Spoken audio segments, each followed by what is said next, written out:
Marshal TV. Usisahau kusubscribe, kushare na kucomment.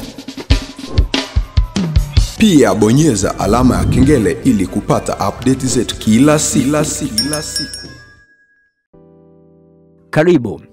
Kila mtu ana ndoto, lakini si kila mtu ana ujasiri wa kupigania ndoto yake. Hapa tunakuinua, tunakutia moyo na tunakukumbusha bado unaweza. Hii ni sauti ya motisha, ya nguvu na matumaini. Karibu sana, na hii hapa ni Marshal TV. _255 ndio jina langu. Baada ya Instagram kufikia watumiaji bilioni 3 kwa mwezi, walitangaza kuja na tuzo zao ziitwazo Rings, zitakuwa zinatolewa kwa wabunifu wa maudhui au content. Leo ni usogezea top 5 ya mitandao ya kijamii yenye watumiaji wengi zaidi kwa mwezi. Nafasi ya 5 inachukuliwa na mtandao wa TikTok. Inavuma kwa watumiaji bilioni 1.59 kila mwezi. Bana, TikTok imekuwa ni miongoni mwa mitandao ambao imezuiliwa baadhi ya nchi ikiwemo Afghanistan pamoja na Somalia, lakini bado inashika nafasi ya 5 na pia inatumiwa na watumiaji zaidi ya bilioni 1.59 kila mwezi. Namba 4 inashikiliwa na mtandao wa YouTube. Mtandao wa YouTube unashika nafasi ya 4 ukiwa na jumla ya watumiaji bilioni 2.57. Nafasi ya 3 inashikiliwa na mtandao wa WhatsApp. WhatsApp imepaa hadi watumiaji bilioni 3.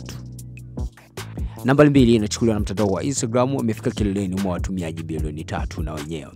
Lakini nambari 1 unaendelea kuwa mtandao wa Facebook. Facebook bado unaongoza kuwa na kiwango cha juu cha watumiaji bilioni 3.7 kwa kila mwezi. Na hii ndiyo ilikuwa top 5 ya mitandao ya kijamii yenye watumiaji wengi kwa zaidi kwa mwezi. Una maoni gani una maoni gani kuhusiana hiki?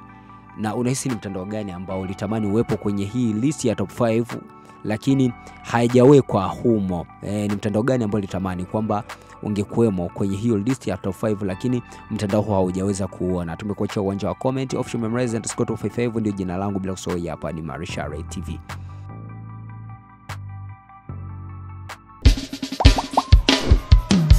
Marshal TV. Usisahau kusubscribe, kushare na kucomment. Pia bonyeza alama ya kengele ili kupata update zetu kila siku.